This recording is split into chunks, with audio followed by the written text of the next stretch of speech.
रहमान खुदावंद आलम सूरह निसा की आयत नंबर 23 में उन औरतों के बारे में ज़िक्र कर रहा है या उन रिश्तों के बारे में फ़रमा रहा है कि जिनसे निकाह करना हराम है। जैसे कि अल्लाह फरमाता है, हुर्रमत अलैकुम उम्महातुकुम व बनातुकुम व अखवातुकुम व अम्मातुकुम व खालातुकुम व बनातुल अख़ी व बनातुल उख़्ती व उम्महातुकुम अल्लाती अर्ज़अनकुम व अख़वातुकुम मिनर रज़ाअति व उम्महातु निसाइकुम व रबाइबुकुम अल्लाती फ़ी हुजूरिकुम मिन निसाइकुम अल्लाती दख़लतुम बिहिन्ना फ़इन लम तकूनू दख़लतुम बिहिन्ना फ़ला जुनाह अलैकुम व हलाइलु अबनाइकुम अल्लज़ीना मिन अस्लाबिकुम व अन तजमअू बैनल उख़्तैन इल्ला मा क़द सलफ़ इन्नल्लाह कान गफ़ूरर रहीमा।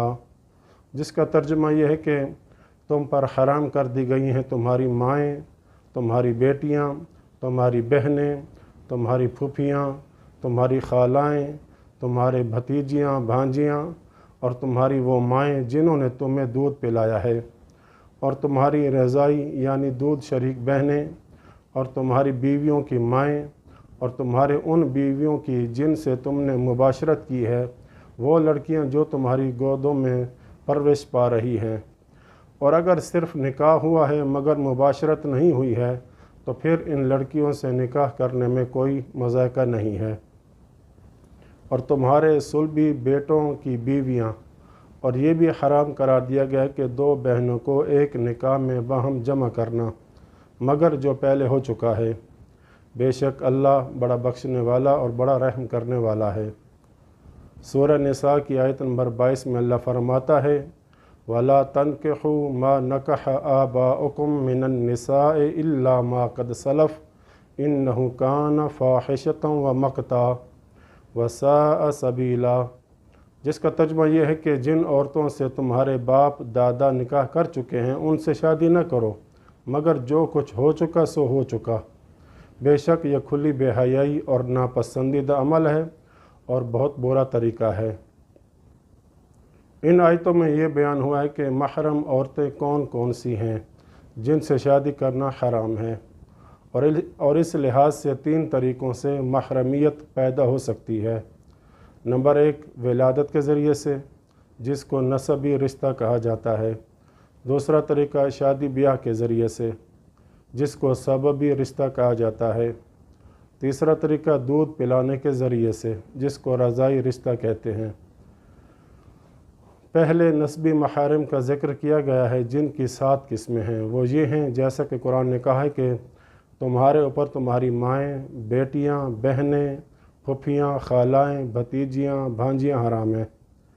यहाँ पर यह तवज्जो है कि माँ से मुराद सिर्फ़ वो माँ नहीं है जिससे इंसान पैदा होता है, बल्कि दादी, परदादी, नानी और परनानी को भी शामिल है।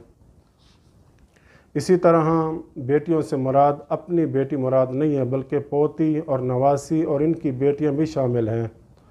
अब सवाल यह है कि महरम से शादी की हुर्मत का फ़लसफ़ा क्या है? तो इसके जवाब में आयतुल्लाह मकारिम शिराज़ी ने अपनी किताब 110 सवाल व जवाब में सफ़ा नंबर 346 पे लिखते हैं कि ये बात वाज़ेह है कि सभी लोग इस तरह की शादियों से नफ़रत करते हैं। इसी वजह से तमाम कौम व मिल्लत सिवाय बहुत ही कम लोगों के महरम से शादी को हराम जानते हैं।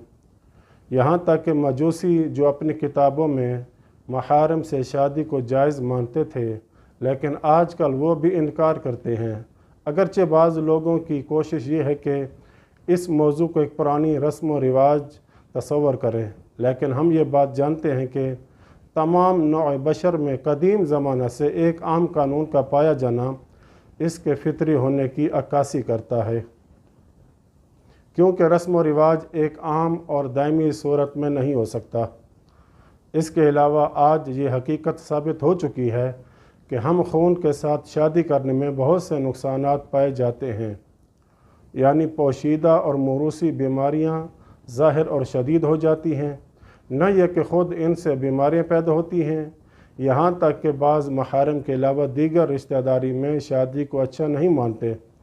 جیسے دو بھائیوں کی لڑکی لڑکا شادی کریں۔